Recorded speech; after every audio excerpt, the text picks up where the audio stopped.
What's a harmless, non-serious secret you've kept forever? Before we start, don't forget to subscribe to the channel so you don't miss the next videos. I wish you a pleasant viewing experience. Story 1. My mom was a meth addict, so my siblings and I grew up with very little. Normally, she would pull her head out of her jerk enough around the holiday season to sign up with a church or charity to get us a food box and some presents. However, by the time I was 11, she was so far gone, we could go weeks without seeing her leave her room or her be completely gone from the house. I entered a drawing contest at my school around this time. I won a 100 gift certificate to our local mall. One day, after making sure my siblings made it to school, I played hooky and walked to the mall about 3.5 miles. I bought my 3 siblings some presents, almost for gotta get myself something, ended up buying some discounted body wash, then had them wrapped there at the mall before trekking home. I hid the presents in the crawl space till the 24th. I was right, our mom did nothing. When my siblings were distracted by a movie, I snuck out and put the box of presents on the front porch before knocking and running away. I snuck back in the back door by the bathroom and heard my siblings yelling, "Someone left a box on the porch that says Merry Christmas." I had also spent the last week before winter break going door to door asking for canned food donations, saying it was for a food drive at my church. I didn't have a church, so that we didn't spend the whole winter break hungry. I'm so glad all 4 of us made it out of our childhood, and not one of us took the same path as the woman who birthed us. Edit spelling. Answer, shoot man, this hits close to home. Substances do things to people that no child should ever have to see. I was lucky to be the ignorant 3rd child asking why Dad had a talk with me before he left forever. My mom was shocked. I knew she and my great-grandpa kicked him out, but I didn't understand till much later he was kicked out because of the substances and me telling my gramps, "Can you keep my birthday money till we get to the store?" If Mom keeps it, Dad takes and buys his funny stuff, but I really want something this time. Story 2. My friend is a major passing cab for Cutie Fan. They came to our city a couple years ago, and I knew she wouldn't be able to afford the tickets to go. She was upbeat about it, but I know she was devastated by it. I bought tickets. 2 days before the show, I told her that the friend I originally planned to take couldn't go, and would she please come with me? There was no other friend. Told her I loved the band and would be sad to miss them. She, of course, accepted and had the time of her life. She's doing much better now, but every couple of Christmases or birthdays, she gets me some passing cab merchandise because she knows how much I love the band. I can't stand their music. I literally have them blocked on Spotify, but now it's gone too far where I can't tell her. Story 3. First marriage to my late wife. On the day of the wedding, the ring got stolen out of my car. I was freaking out. My 2 best men went into overdrive and took a picture I had of the ring and went to, I don't know how many jewelry stores explaining what had happened and if they had a ring that was similar. They went to this really great jewelry maker, so said, "I have something that is really close. Give me a bit and I can make it perfect." He worked his jerk off and got it done with about an hour to spare, plus the managed to get my window fixed. The 3 of us are the only ones who know. I ended up using that jewelry maker for any jewelry I needed, and well, I haven't stopped yet. He ended up telling my best men to not worry about the price and for me to come down after the honeymoon to work it out. I did, and he gave it to me at the cost of the materials. He is a great guy. He retired during COVID. Story 4. I was about 10 years old and was pretending to be sick to avoid going to school. This was the 1980s, so the old school, glass tube, mercury-filled thermometers were still a thing. My dad was getting ready to leave for work as I worked my magic to convince my mom to let me stay home for the day. Neither one of them was having it. I persisted.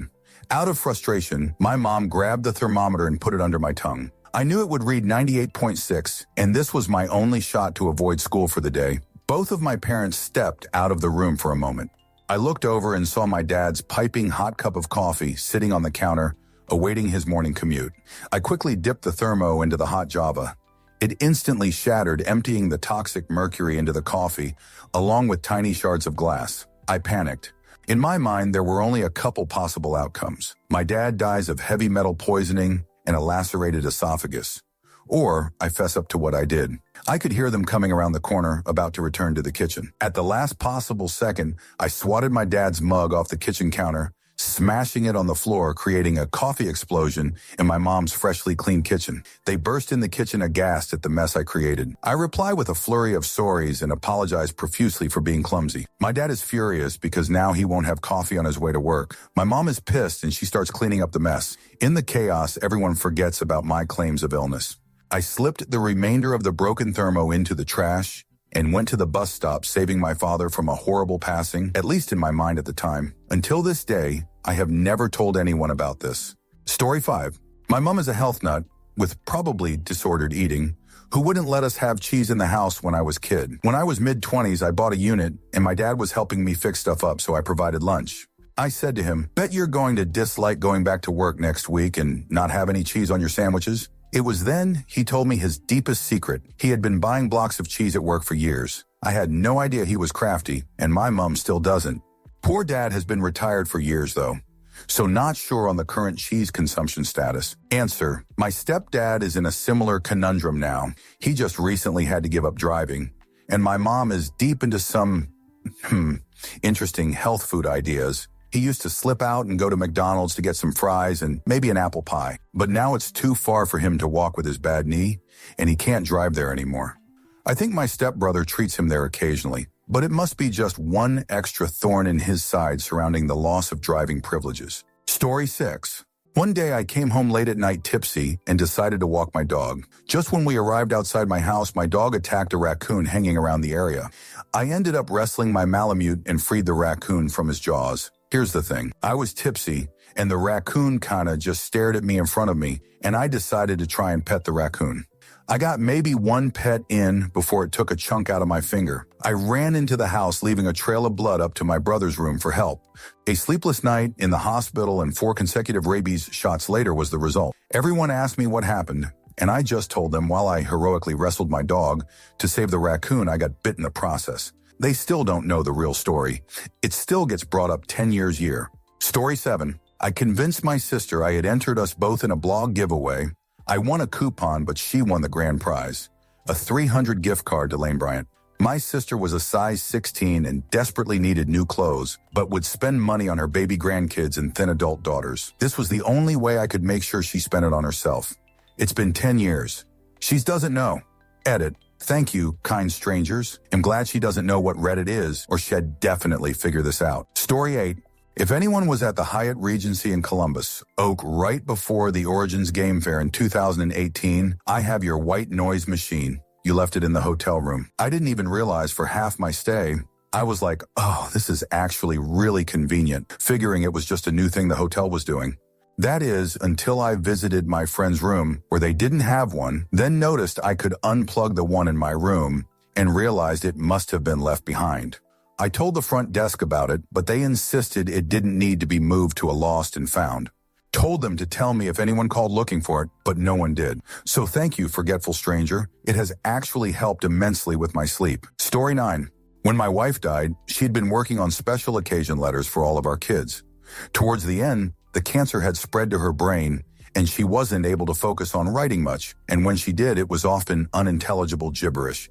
I tried to help her by taking dictation, but she said it would mean more if it was in her own handwriting and wanted to finish it. She slipped into a coma and died after only getting through a handful of letters for our eldest child, leaving addressed envelopes only for our other 2 kids. I knew this would be devastating for the 3 kids and possibly create conflict. So I paid a woman who specialized in calligraphy to literally duplicate my wife's handwriting. I gave her the content, channeling my wife's comments she made to me about what I thought would be meaningful words to our 3 kids when I had helped her dictate a few. And as she wanted, I have passed them out on special occasions of wedding dates, birth of first child dates, first day of college dates, etc. My kids don't know. They've even shared the ones she actually wrote with ones written by her surrogate, and thus far, the secret remains safe. I haven't told anyone else this but Reddit, and hope it stays here a secret as well. I'll take it to my grave. I consider it harmless as it was her intent, but cancer robs so much from people afflicted with it, including their best, most sincere attempts at helping others cope with the loss themselves. Edit. Wow, thank you for all the awards and comments of encouragement, gang. I'm humbled by some of the messages. Thank you. Answer. I love that you did this. You're a sincerely good person. I got my mom and I a mother-daughter letter, writing kit with prompts and stuff, and we were so excited to do it together. And then she got cancer, and all of a sudden, I think the idea of writing to Mimi's sister seemed too final, too scary, and she never would write back. I have a few handwritten, I love you notes that she wrote me when I was in elementary school, but it's not the same. Someone threw away a note I had on my desk a while back, and I almost had a breakdown. I still can't believe one of the only pieces of her handwriting I have, to me, is gone. Story 10. My wife lost one of her favorite pair of gold earrings her parents gave her. She could not find the other after weeks of trying. It had sentimental value as it was a 16th birthday gift, so I knew she'd never want another set. So I took the one she had around our big city to jewelers and shops until I found a matching one. Eventually found one, bought the pair, dirtied it up at home, and let her find it in her sock drawer. Still have the other hidden in my desk in case she loses the other. Story 11. I'm Canadian, and in high school I had a crush on this girl who was originally born in the US. To try and impress her, I pretended I was an American who immigrated to Canada too. I was so committed that I even gave her the address of my old home. It was really just a hotel I had stayed in while on vacation in Florida with my family. Since it was the early 2000s, she never verified. We didn't end up dating, but to this day, I never came clean. I wonder if she still thinks I'm an American. Story 12. When I was dating my now wife, her son took my car for a joyride while we were out of town. When we got back from our out-of-town trip, I noticed something was amiss on my car. When I got in it, I noticed the sunshade was installed backwards. I would never do that on accident. I then pulled the dash cam footage. He took it around the neighborhood. He didn't do any donuts or burn any tires. Just a nice slow stroll through the neighborhood with the music playing, and I assume waved in some people. I ended up just handling it man to man. He was like 17, 18 at the time. I never told his mom about it. Story 13. In 1998, I had a friend who was stuck in a very toxic situation at her home. She had an opportunity for a new start across country in Oregon. She had a Dodge Neon that was hanging on for dear life and decided to pass on the opportunity for fear the car wouldn't make the trip. I told her I had a friend that was a mechanic that owed me a favor, and he would give the car a tune-up for free. I didn't really have a friend that was a mechanic. We were both 18 with not much money, but I used all of my savings to pay to have her car made roadworthy for the trip. She's a mother of 4 now with a great job and thriving in Oregon. Answer. I took a sociology class in college that was basically about how difficult it is to move past hardships. The studies we read pointed to the primary reason people who are motivated to improve their lives' class situation don't is because of small roadblocks that are unmanageable without basic resources. Stuff like not having bus money to make it to a job interview or excessive paperwork, gatekeeping mental health resources, or not being able to move away because of a bad car. The people who overcome these blocks and are successful are nearly always people who had someone kindly give them a hand somewhere along the line. That was essentially the point of this whole course. It's small things that limit people, and success only really comes with help. You were that person for your friend, OP. Story 14. My dad is a doctor. When my daughter was little, she was terrified of hurting her ankle. Like any time she got the slightest twinge or rolled it slightly, she was convinced it was broken. My dad would take her to the office and run a fetal heart Doppler over her little ankle and tell her it was an X-ray machine and her ankle was fine. She's 13 and still convinced that Papa took actual X-rays of her ankle. I am never going to tell her otherwise. Story 15. When my brother was 4, he won a stuffed animal from a claw machine, and it was his favorite thing ever. Slept with it every night for weeks. He fell asleep on the couch and was carried to bed, but left his stuffed animal on the floor, and the dog decided to tear it to pieces during the night. I spent 40 trying to win another one and put it under his bed for him to find. Wow, didn't think this would blow up so much. Thank you for the awards and kind words. I'll do my best to pay them forward. Story 16. I can't remember why, but I was mad at my dad for something. As revenge, I added extra chili powder and hot sauce to our family chili.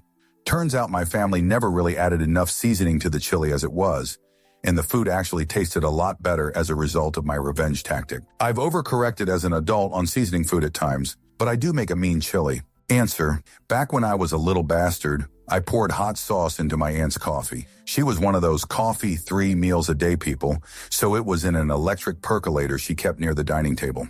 Anyways, we got into a bit of a fight, and that was my revenge. It's still spoke of here, almost 30 years later, mainly because of what she said when it was found. June, the coffee cold, but it tastes hot. Story 17. Every Thanksgiving in San Luis Obispo, my best friend and I are in charge of pies. We go to the Madonna Inn, a gloriously outlandish hotel, restaurant, bakery, resort, and ask for 2 of their pie boxes. We then go to Safeway and buy 2 much cheaper pies and put them in the boxes. We bring them to our large family gathering, and everyone compliments the wonderful pies because of how amazing the Madonna Inn's reputation is for baked desserts. I'd like to say this is because of concerns about cost or because the Safeway pies are better, but the truth is my BF and I have been doing this for about a decade now, and it's just become one of our favorite traditions together. Story 18. When I had just got my license, I was kind of an idiot, as are most 16-year-old boys. It was snowing, and I thought I would try to drift my car into a McDonald's parking lot from the road. I failed, obviously, and went down an embankment into another parking lot. Thankfully, my car was mostly okay. I had to replace a quarter panel and a headlight, but nothing too serious. I told my parents I was avoiding a head-on collision and hit black ice. I have never told them the truth, even though it has been 20 years since that incident. I could tell them, and they wouldn't care really, but I just haven't and probably never will. This is the first time I have ever told anyone the truth about that day. Story 19. Every Christmas, I would write a fake Christmas newsletter, like those letters some people send every year with updates about their life, family, etc., and send it to my parents. I made up this guy who was a huge blowhard, but believable enough that my dad thought maybe he had worked with him at some point in the past. I had a spreadsheet to keep track of his job, wife, children, grandchildren, holidays, etc., so that I could stay accurate from year to year. My parents would get so annoyed at his arrogant writing style, but I was really proud of it, LOL. It went on for 6 or 7 years, but then his twin granddaughters graduated high school and I stopped. Story 20. Only my immediate family know I threw a birthday party when I was 13 and no one came. I remember sitting at the window crying, looking out for any cars to come. I never told anyone else about this because I didn't want to seem like a massive loser, still don't. Even the kids who didn't turn up, I told them my neighbors and friends from extracurricular came, so even they don't know. Answer. Back in 8th grade in the 80s, I went to a birthday party for a newish, nerdy classmate with my best friend. We were the only people there. His mom seemed so sad and had ordered several party-sized pizzas. My friend and I then called all of our classmates and pressured them into coming. He was a nice kid and it must have sucked for him. I hope we made it a little better. Also, he's probably a tech giant now and making $1 bazillion. Story 21. As a previous nanny, I've seen many first steps and heard many first words, but I never share that. When I leave, I say something like, I think little one is so close to walking, talking. It's a special moment parents deserve. Who am I to take that from them?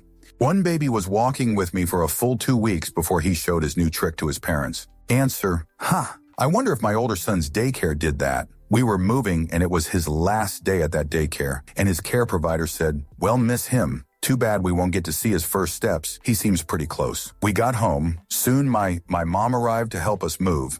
And we were very surprised when he suddenly marched across the living room to Grandma. Maybe he'd really been working on that all day. Who knows? Story 22. When Elle was 10 and my younger brother was 5, Elle pranked him and scared him so badly he shoot his pants. He cried, and Elle felt so bad that Elle cleaned him, his pants, and the place in the hall where he shoot. I never told anyone. At 10 years old, that shoot would have been hilarious to friends and family. Story 23. I was 7 and we were moving from one farm to a bigger one. Mom was taking garbage out to the burn barrel and burning it. In the rural 80s, we just burned everything. I started looking at the fire when she went back inside and discovered a burning ice cream lid. I picked it up and threw it like a frisbee, and it did a nice arc and landed right at a large stack of hay that was quite a ways away. I was horrified and went running in and told Mom some paper had floated up and onto the hay.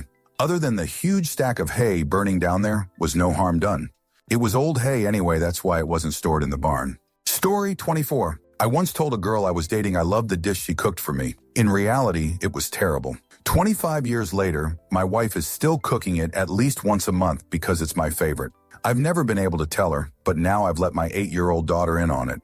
She'll prance up to my wife and say, let's cook Daddy's favorite tonight. Then she turns around and looks me dead in the eye with a shoot-eating grin on her face. Story 25. My best friend in high school worked hard after school and on weekends in a butcher shop to earn money. He had healthy savings balance and really wanted an Xbox so we could play Halo, but his parents wouldn't let him buy one even though he'd earned more than enough on his own. I knew HTML, so I made a fake website for Australian Gaming Magazine advertising a competition to win an Xbox.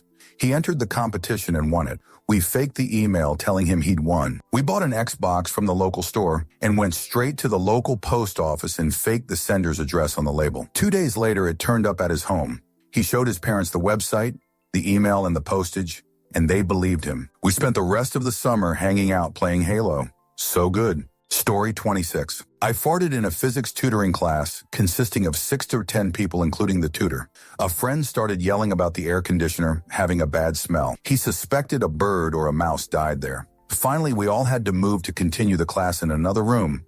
Until this day, no one in this group knows that I farted. Answer: in 4th grade, I farted so loudly it actually stopped my teacher mid-lesson. We sat at desks that seated 2 kids, and those were clustered in small groups around the room. Well, that day, the boy next to me had been having issues, and when it got really quiet after my fart, he was like, "That was probably me. I've been farting all day." I couldn't believe he took credit. I made eye contact with another girl who sat near me and told her, "Sorry, Andrew. Hope you feel like a boss for stopping a lesson with a fart you didn't let out, though." Story 27. When I first met my wife's 93-year-old grandma about 13 years ago, she had me try her holiday dish, congealed salad. It's basically lime jello made with condensed milk, and it has pineapple, walnuts, marshmallows, and celery mixed in, and it is poured into a bundt cake pan to set. It's a terrible, old-timey Southern dish. She was so excited to let me try it that I panicked and said it was amazing. She absolutely lit up, and every year since then, she has exponentially increased the amount she makes because she knows how much I love it. The bundt cake pan has long since been replaced with a literal punch bowl. The rest of the family knows I dislike it, and it's just silently accepted that I will eat huge amounts of it each year instead of telling her the truth. Story 28. In 2009, my best friend was struggling to pay rent when his TV broke. So I went and bought him an, at the time, 42-inch HD TV for over $1,000. I knew he would never accept me spending that much as a gift. So I took it out of the box and put a few small scratches on the back of it and told him I bought a new TV and that he could have my old one that I didn't use anymore. Well, he's doing way better now financially, but he has no idea I did that, and I will never tell him. Story 29. When I was about 15 or 16, I had a sleepover with about 10 of my friends and my sister. I decided to have some fun with them and pretended to sleep talk. They recorded it on a cassette tape, and I figured it would just be a fun, harmless prank. Well, nearly 30 years later, they still keep bringing it up.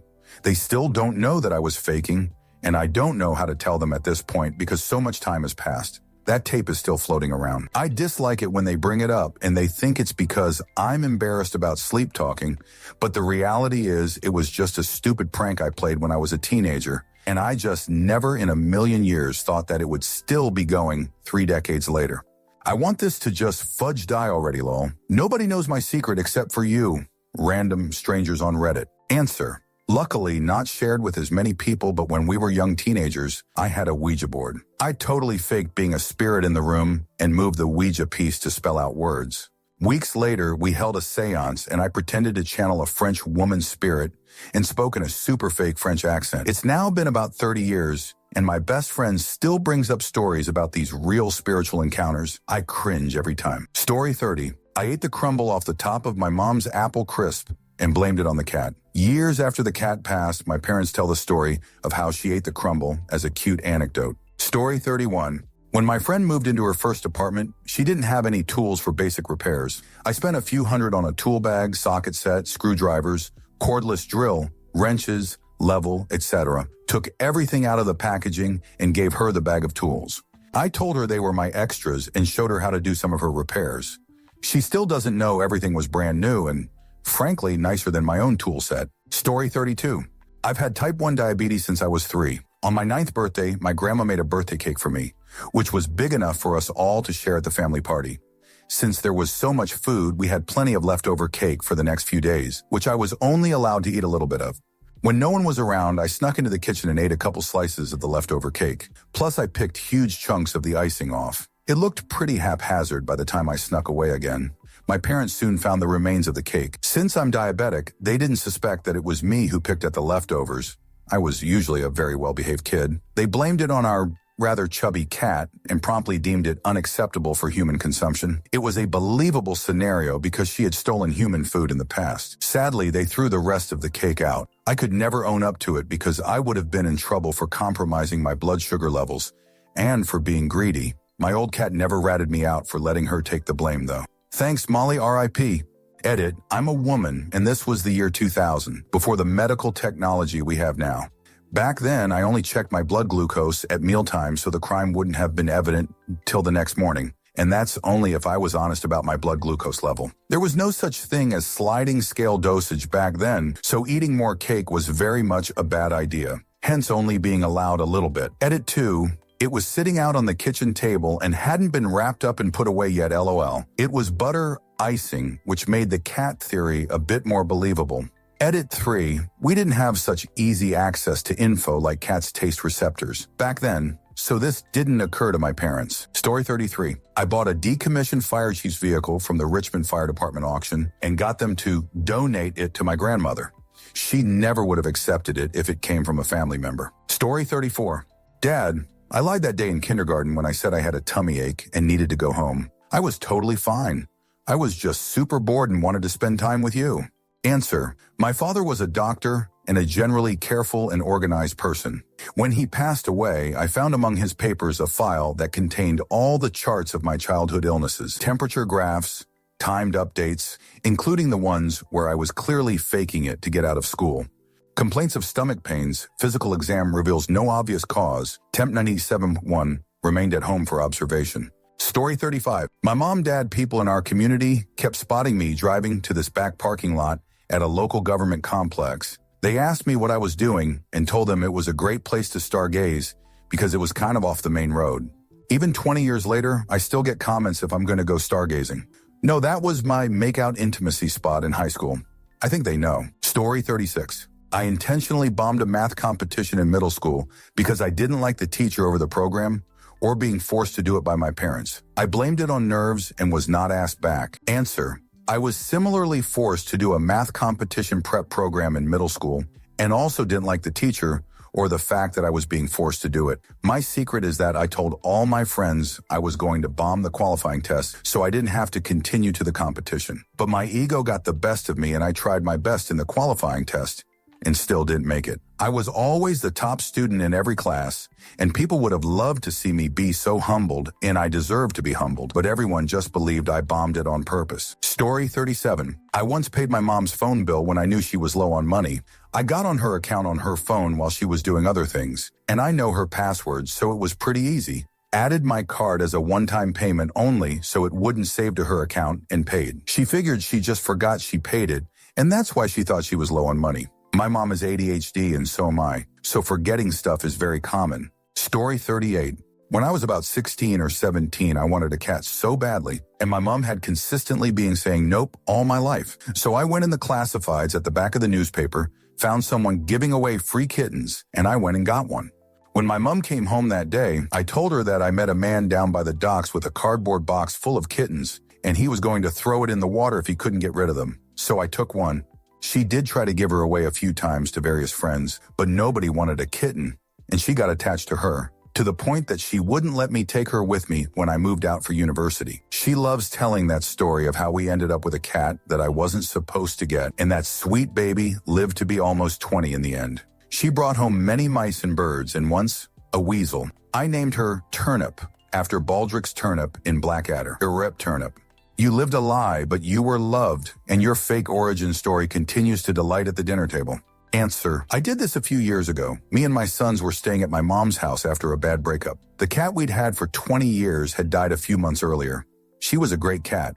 My mom was on a month-long trip with her mom, a cruise to Europe, and I decided I wanted another cat. I looked on Craigslist and found someone selling kittens for $40. There were two that I really liked, so instead of one cat, I ended up getting two cats. I had to take one of my sons with me, so I made him promise to never tell Graham that I bought the cats. He had to say someone was giving them away at the post office before taking them to the pound. So now we have two cats, with the boy cat being some ridiculously huge cat that throws his food dish on the ground when he's hungry. Story 39. I was playing checkers when someone taught me what stealing was.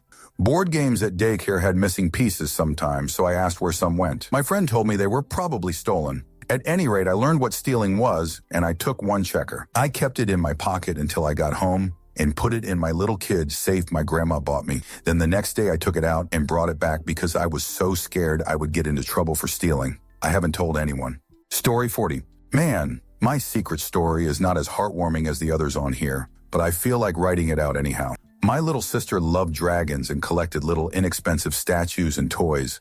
I was 15 years old and had my first job working at Friendly's. I saved up my money to buy her something way out of my price range for her birthday. It was this tiny statue, over 100, a fortune for a teen, because it was adorable and perfect. A dragon just coming out of an egg.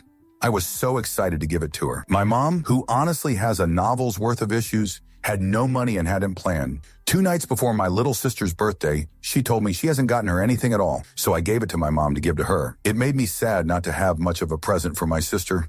I gave her a card and some candy, but I knew her heart would break if mom gave her nothing. 30 years later, and I still haven't told. Story 41. When I was 20, I moved into a flat with 2 30-year-olds that were really selfish. They were charging double price for the 4th room. Now that I think of it, I was probably charged more than they were paying too in the house, so they both could pay less for their own rooms.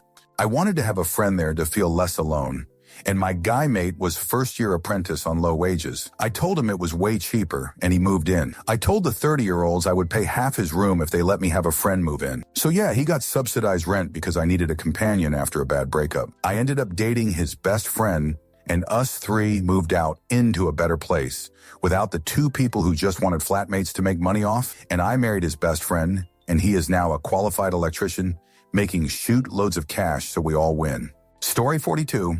My daughter lost her favorite stuffed animal and was devastated. I went online and found a replacement on eBay for an insane price because it turns out her stuffed puppy was a collector's edition FML, and the one I found was in mint condition. I then rubbed it in dirt, washed it a few times, and ripped off its leather on its nose and filled it in with black permanent marker, all so it matched the one she had. We then told her that her puppy had been found, and the joy on her face made the expense and time it took crafting it well worth it. She is 13 now and still keeps her puppy on her bed. I plan to take this to my grave. Answer. When I was 6, we moved across the country to a new state. My comfort item was my pillow, Pilly. Being 6, I forgot it in a hotel room along the way, and I was devastated once I realized. My dad spent days calling hotels, and one day, he says they found my pillow and hands it to me. I realized pretty quickly it was just another old pillow and not the one I had grown up with for my whole life up to that point. But I knew he tried his hardest to find it, so I played along, and I still have that pillow. Neither of us has ever fessed up to that one. Story 43. My younger sister and I would sneak a Christmas present from under the tree, surgically remove the tape, carefully unwrap the gift to see what it is, and then wrap it back exactly how it was, put it back under the tree exactly how it was. Answer. My son told me he did this for several days before Christmas. It was the year we got him a programmable calculator he had been wanting, and he was pretty sure he was getting it. He sneaked down, unwrapped it, and wrote and debugged programs on it, then wrapped it back up and went back to sleep each night. And we never wondered why it had so many working programs on it Christmas morning. He admitted to this years later as an adult. A good laugh. Story 44. I used to live in a dorm hall when I was an undergrad. There was this one guy in the dorms who had a mat outside his door. I always thought it was a little weird because, 1, you had to walk a long way through carpet to get to the door, so your shoes would surely be mostly clean by that point, and 2, anyone could just simply take it. I kinda just assumed someone would steal it eventually, but after about a month, I noticed it was still there. I obviously wasn't going to steal someone's stuff, but I did want to mess with it, so I simply moved it to the door across the hall. The next day, I saw it had been moved back, so I decided to move it across the hall again. I did this for an entire year. Sometimes they'd give up and leave it at the other door for a week, then I'd just move it back to fudge with them.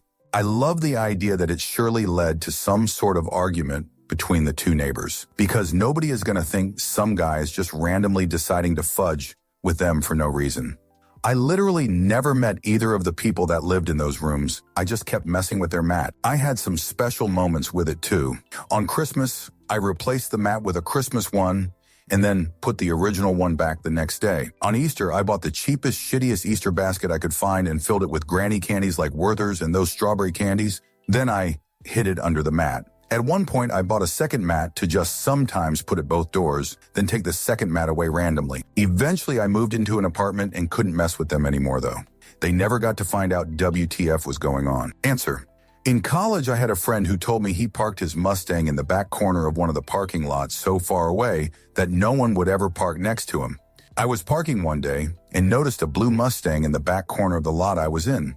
Let's call it Lot B, so I drove all the way back and parked directly next to it. I did this for a full semester. At the end of the semester, I told him it was me who had been parking next to him all semester, and he was like, "What are you talking about?" So I explained further, and he was like, my Mustang is red, and I always park in Lot A. That wasn't me. I am sorry, random blue Mustang person. Story 45. Every December 23rd, I leave an envelope with a few $100s on the windshield of the most beat-up car I can find in the Walmart parking lot and drive away. Never told a soul until right now. Story 46. At university, my best friend and I went to the bathroom on a night out, and as we were using the urinals, he exclaimed how Greg, a slightly older guy at the same school, was such a jerk. I pointed to a cubicle and mouthed how Greg was inside. My friend went bright red and died inside and permanently avoided Greg for the rest of our time there. Just the other day, about 5 years later, it came up, and I had totally forgotten. I finally told him I'd made it up. Story 47. I always knew my first boyfriend is gay, and still I agreed to be his GF at the time. He never told me that during the time we were together, and I've never initiated the conversation. We're from very conservative country, so I understand he was just super scared to come out, or even acknowledge he's gay. We have never done anything intimacy, but we could spend a lot of time together as friends, and it was awesome. We were 14, 15 at the time. He came out to me a few years later, and I never said anything. Many people tried to make me a victim on the way, but I'll protect this guy to the day I die. We love each other, my family, even though we don't talk as much anymore. I live in another country. Totally pure and awesome man. I'll always support him. Story 48. My mom lent my now mother-in-law her trifle dish for Christmas dinner. It was the last thing my mom had of her sister, as she had died suddenly that year. They were super close, and trifle was their thing. My mother-in-law dropped it, and she replaced it with the exact same one. No idea how, as the original was pretty old. We decided never to tell my mom. It's sort of a running joke now at Christmas. We wind my mother-in-law up, and every time it's mentioned, she is hysterical, having to relive the moment she dropped it all over again. Story 49. I pretend to like every video game my nephew loves. He is so sweet, and he always asks me if I like X video game, so I can play with him, and I always pretend I do, so that we can play together. I don't give a fig about video games, but I love spending time with him. And also, it's fun to pretend to be a kid and get excited about games. But it's spending time with him that really makes me happy. Story 50. I bought a surprise plane ticket to see my long-distance girlfriend after 1 year apart. She told me there was somebody else some days before the flight. Story 51. I love telling people I placed first in a national competition for Shotokan karate. So naturally, people assume I'm a really good fighter. I placed first in kata. I'm just really good at choreography. Story 52. I worked at Virgin Mobile, now Virgin Plus, so I sold people's phones and cell phone plans to them. I was closing by myself one evening at a kiosk in another mall. I had been asked to cover a shift when a woman came in pretty close to closing time, like maybe a half hour before. She had explained to me that a local women's shelter had given her money to get a SIM card and prepaid plan, and they had given her just enough to cover the first month of a specific plan we had. She was at the women's shelter after fleeing an abusive relationship, had to delete all her social media profiles, change her emails, phone number, and was even in the process of changing her name because her partner had almost eliminated her and was looking for her. I remember I could still see the bruises on her face and arms. Problem was, the shelter hadn't given her enough to cover the taxes. I live in Canada, in a province where the tax rate is 15, or the SIM card fee. She told me she just had to check her bank account to see if there was money in there to pay, even though her ex had drained it after he discovered she'd ran. If she covered the taxes herself, she would have had less than $2 left to her name and the clothes on her back. My heart ached for her, being a survivor of domestic abuse myself. I got her phone number and first top-up all set up, and when it got to the total owed, she had taken out her debit card, and I just told her not to worry about it. I didn't make her pay for any of it because I couldn't possibly fathom leaving this woman with no money when she was already scared, hurt, and starting her entire life over. She immediately started sobbing, thanked me for being so kind, hugged me, and left. I've never told anybody except my current partner, and definitely nobody I worked with. Story 53. I had my niece remind my sister that it was our mom's 70th birthday, no party because it was the height of the COVID pandemic. After my mom lamented that my siblings hadn't said happy birthday, I still haven't told my mom. Story 54. My parents bought me a book of world history when I was a child. It had beautiful illustrations. They know it was one of my favorite books growing up. What they don't know is the fact that those beautiful illustrations were frequently of naked women was a significant factor in it being one of my favorite books. I did wind up with a lifelong love of reading and history, so mission accomplished. Story 55. When I was younger, 15-year-old, I used to secretly go down to our living room and out the back door to smoke. Our house had an alarm with sensors, including one upstairs in my parents' bedroom, which would start blinking if it registered movement. I was just able to watch the terminal from the backyard to the hallway to detect movement and not get caught, hopefully. My dad, whom I lost 3 years ago due to COVID, was a diabetic and frequently came downstairs for some sweets because his blood sugar would get too low. One night, I went down and did the usual, slide aside the slats as quietly as possible, open door, have a quick smoke, and back to my room like a ninja. Suddenly, the terminal starts to flicker. I flick the cig across the fence and try to slide the slats back the way they were as fast and quiet as possible before he reaches the bottom of the stairs. No way I make it past him, so I hide behind the couch. He comes down, grabs some sweets, and he sits down on the same couch I'm behind. My heartbeat must have been over 200 BPM at that time, but I remain silent until he gets up to go back to bed. He never knew I was there, otherwise I might have lost him sooner, but it makes for a good laugh with my mom these days. Story 56. At our 6th grade Halloween party, I found my crush's favorite watch in the garbage bin with a broken band. Took it out, fixed it, gave it back to her. When her friend pestered me, "Why would you fix that for her?" I lied and said someone else told me to, not wanting to be found out for having feelings for her. Story 57. As a kid, I constantly got in trouble for putting things in my mouth. One day when I was about 6, I accidentally swallowed a couple of coin, leavened through the massive episode of violent vomiting and subsequent hospital visit. I never confessed to swallowing the coin because I didn't want to get in trouble. Story 58. In kindergarten, some kid I didn't know too well took one of those plastic clips that hold bread bags together, snapped it in half, and gave me one of the pieces, saying, "This is your key to the magic door, and this one is my key to the magic door." And then he left. That seemed reasonable to me, so I took it home and poked it into any properly sized indentation I could find to try and find the magic door that it unlocked. After accidentally unscrewing a couple of outlet covers from the wall, I eventually got bored and lost the key somewhere. But a few days later, it hit me. I had just taken that crappy half of a plastic tab from the kindergarten without asking a grown-up. That was stealing. I was a pretty straight-edged kid, so stealing anything at all was about the worst misdeed I could imagine. But here I was, having outright robbed my own school of this valuable object, and nobody even knew about it. Anyway, I resolved to never tell anybody about my horrible crime, and it has remained a secret until this very day. I hope all of you out there can forgive me. Story 59. When I was like 9, my parents had incense, and I thought it was plant substance, so I tried to smoke it out of an incense waterfall machine. Didn't go well. Story 60. My freshman year of high school, my math teacher was a young, lonely woman. To be fair, she overshared a little bit and indicated to us that she really wanted to get married but couldn't find anyone. Somehow, these immature freshmen all let it go. They never made fun of her. Nobody ever did. Literally 0 jokes were ever made at her expense, at least not that I ever knew about. That was the state of affairs until my senior year, when the school hired a new math teacher for seniors. He was roughly the same age as my freshman year math teacher, and he gave off sad, lonely guy vibes. But nobody ever made fun of him either, somehow. About halfway through my senior year, I was wandering around the halls during class for some reason or another. I passed by the freshman teacher's classroom and stopped. There, I saw the 2 of them standing together in her classroom. They were holding hands, making googly eyes, and smiling at each other. They never saw me. I started walking again, determined to act like I saw nothing. I never told anyone because I was concerned that if those teachers hadn't been made fun of for being unhappily single, which was sort of a miracle, then their luck could run out now, and they might be subjected to inappropriate jokes for finally meeting someone. And I didn't want that. A fight, which isn't saying much. Their relationship never became public knowledge while they worked together at the school. Story 61. When I was a teenager, I threw a relatively small house party while my parents were away on holiday. The wooden floor in one room got scratched somehow during it, and when my parents came home and noticed, I confessed by telling them I had tried using a skateboard on the treadmill, but it slipped and damaged the wood.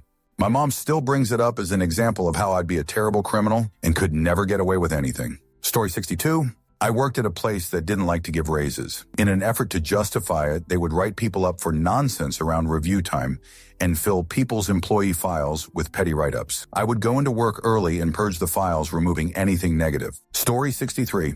When I went to college, my parents sold my childhood home and moved to a different town about an hour away. We were all sad to leave it, but it didn't make sense for them to stay there with an empty nest. About a decade and a half later, we learned through the grapevine that it had again been sold to a developer who planned to massively renovate it, which would render it unrecognizable. Mom and I decided to drive by to see the house one last time before that happened. It was sad to pull up to the house and see that they had already torn up the lawn and bushes I had planted with my dad when I was a kid, but the house was still untouched. Mom waited in the car while I went to peek in the window next to the front door. Well, when I was a teenager, I was pretty skinny and used to get into the house by sticking my arm through the mail slot rather than ever carrying a key. The place was completely empty, and I impulsively decided to just go for it. My arm barely fit, but I managed to unlock the door and got to have the experience of walking through my childhood home one last time. It was an indescribably meaningful experience for me to relive old memories in that space. On my way back to the car, I noticed a little statue peeking out from under the porch. It must have been hidden in the bushes for years, and lo and behold, it turned out to be a bunny statue that had belonged to my mom. I grabbed it and ran back to the car, and my mom floored it out of there before any nosy neighbors noticed us. We drove away laughing our heads off, and she still has the bunny statue in her garden to this day. Story 64. My wife was a young mom. She still dated, but for years she protected Valentine's Day for her and her son. When she moved into our current house, the V-Day tradition became getting dinner at the local diner. One of the first years doing this, they went to pay and were told that someone had paid it forward because they thought it was cute seeing a mom and her kid out on Valentine's Day.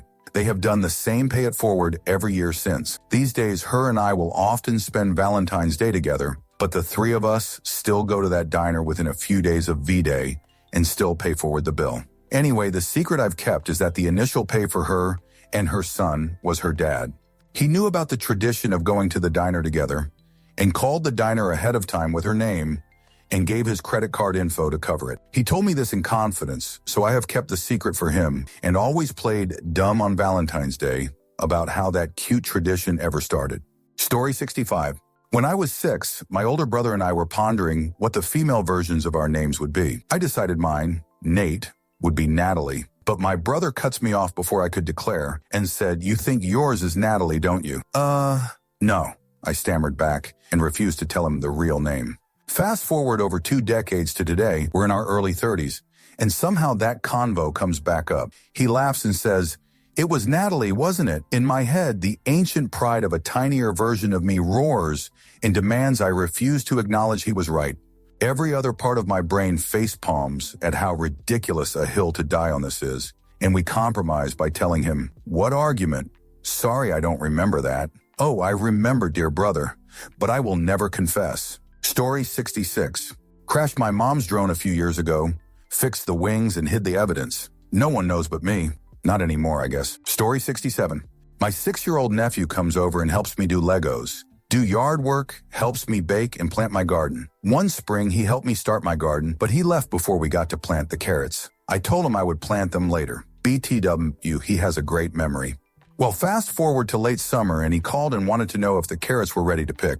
I never planted them. I went to the market, bought some carrots, and put them all in the ground. He came over and helped me dig them out. He was so excited. My wife showed everybody. Facebook, friends, relatives. Grandfather said, "Wow, those are best-looking carrots I've ever seen. Mine never come out like those." Lol, I never told anyone my secret. Story 68. When I was in high school, I disappointed my mom by having an F in math. I've never been good at math, and I kind of dislike math to this day. Anyway, my grandma sat me down and told me she was going to tell me a secret that no one ever knew, not even my mom. And she made me promise to never tell anyone until she had passed. She told me she, too, had gotten an F in math in high school, and so she wasn't mad at me, and she understood, and it was okay. My grandma passed in 2020, and I've never told my mom that story. I don't know if I ever will. Story 69. Every time I get invited over to a family's house during the Christmas season, but before Christmas Day, I always sneak an extra present under someone's tree. I put the full name of the intended recipient on the present, but I leave the from section blank or use an alias. It's usually something easy, like a blanket or bath stuff or a fire stick or chocolate box or whatever. One year, my friend got socked by a bunch of different life expenses, and he knew he probably wasn't getting much of anything from his wife as a result. So I snuck a tactical flashlight under his tree and listed Santa in the from part. I knew he wanted something like that, so I got it for him and deposited it under his tree when they invited me over for dinner about a week ahead of time. It made his whole Christmas to open it up on Christmas Day. At first, he was convinced his wife gave it to him, but she denied it, and her handwriting doesn't match mine. To this day, they don't know it was me who gave it to him, but he still mentions how happy he was even now sometimes. Story 70. There was one time when my boyfriend and I forgot there was rice in the rice cooker and it got flies. I eventually remembered and went to clean it out and got so grossed out that I couldn't do it. A little later, we were cleaning the kitchen and I casually asked my boyfriend to clean the rice cooker.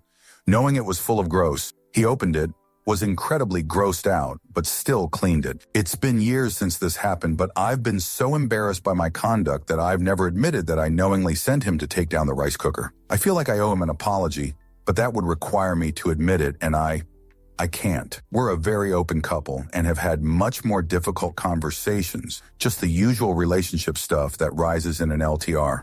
But for some reason, this incredibly low-stakes secret just makes me cringe so hard that I can't bring myself to say anything. I will take the secret to my grave. Answer: sometimes low-stakes secrets are the hardest to come clean about. I am engaged to my partner of nearly 7 years. At the beginning of our relationship, I lied about having a particular medical condition because I didn't want to explain the very similar but less well-known medical condition I actually have. And telling him the common one he'd recognize and understand seems so much easier. It doesn't really matter because the symptoms are so similar and what I need help with is the same. He wouldn't be upset and would understand why I took the path of convenience and slightly fudged the specifics. I don't know why I can't bring myself to come clean about this. I basically told him I have ear damage and can't hear well. I actually have a neurological issue and can't hear well. Either way, I can't hear well. I don't know why I can't tell him it's actually my brain. Story 71. One day when I came from homeschool, my mom had locked me out of the house. So I went into the jitty and randomly decided to skim some stones. The milkman had come and left 4 milk bottles near our gate, so I casually skimmed a stone at them and managed to smash all of them with 1 stone. Told my mom it was like that when I got there. Mom got annoyed at the other rascals that were around and not me. Complete win. I also stole someone's milk from their doorstep one day when I was around 11 because we had no milk and I wanted a cup of tea. Story 72. I stole 5 off my dad's dresser back in the mid-90s when I was 12. He spent a solid hour looking for it and was convinced he threw it out. Story 73. At a Six Flags amusement park I went to with my kids, they had a live magician show, and I got called onto the stage to be a participant in the magician's mind-reading trick, involving the magician drawing something on a pad the audience could see and then telepathically transmitting the image to me to draw. Or maybe it was the other way around. I can't remember. To be sure I could not see or hear anything, a helmet contraption was placed on my head, covering my eyes and ears. Once the helmet was in place, a recording only I could hear played, telling me that everybody in the audience was there to enjoy a good time, urging me not to spoil the fun, then instructing me to draw a triangle, point downward, on the pad of paper in front of me that I couldn't even see. Then draw a small rectangle that was taller than it was wide on the top, flat part of the triangle, then draw a star on the point at the bottom of the triangle. The audience was very impressed that I had drawn the magician's Christmas tree, only upside down. Right before the helmet came off, the recording urged me not to tell anyone how the trick was done. Story 74. I hid my tooth under my pillow for the tooth fairy to find and give me money. I knew it was my dad giving me money, so after he slipped cash under my pillow and threw the tooth away, I sifted through the trash and showed it to him and said I lost another tooth. I got an extra $20. Story 75. My son was really into digging holes when he was 6. Had a 3 hurrasco deep one going in the yard because he was convinced he was on top of some old ruins. Kept bringing small old things into the house that he was so excited he discovered and displayed them in his room after cleaning them. To this day, he doesn't know he'd been going to the flea market every Saturday and buying small bits of old-looking junk and planting them in the hole for him to find. Story 76. I was, in fact, too lazy to fill in and send the paperwork to sign up for university.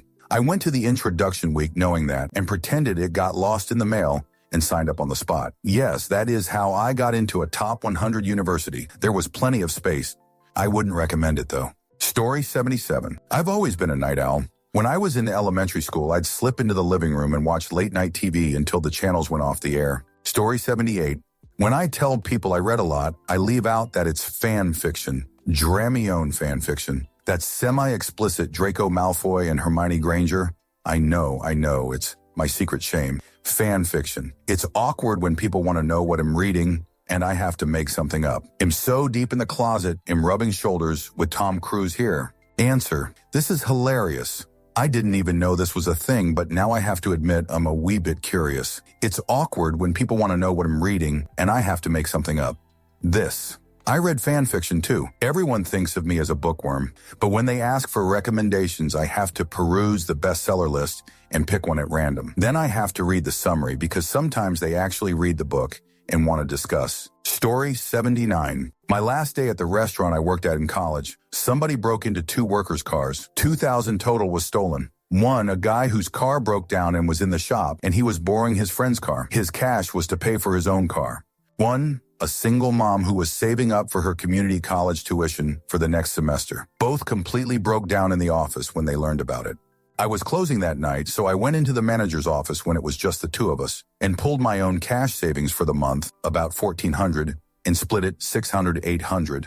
Ask the manager to put them in unmarked envelopes and give them to the servers on their next shift. I never saw a single person from that restaurant again. I checked the guy server's Facebook a couple days later, and he had posted "God is so good," so I know he got the money. I have no idea where they're at now, but I hope they're in better places. Story 80. In 2015, my dad's beloved German Shepherd doggo Zepp died, and he became quietly distraught. Mom had almost never seen him so sad and was genuinely concerned about him. He ended up making a YouTube video about Zepp and posted it online. I secretly went and bought him a few thousand views for that vid and another vid he'd previously made, and over the next several days, weeks, as the views came in, he became very excited and started to smile again. I never told anyone but my sister. Mom can't keep a secret, lol. I just checked and it's at 1.9K views. Story 81. I don't like popcorn. It's just not good. My wife loves popcorn, and she gets excited that it's something little that we share. She loves going to the movies and getting a big popcorn for us to share, or making it at home and making sure we split it. I just love seeing the look on her face in the evening when she looks over and asks, "Should we make a little popcorn?" Like it's a little naughty thing we're doing, lol. It makes her so happy, and I'll eat it until I die for that result. Story 82. I helped a friend out with ad money on her blog and views and YouTube stuff. Thank you for watching the video all the way to the end. If you'd like to see more content like this, you might be interested to know that I've created another channel with a similar theme, especially for those of you who enjoy what I do. I'll leave a link in the description, and I hope to see you there. Take care.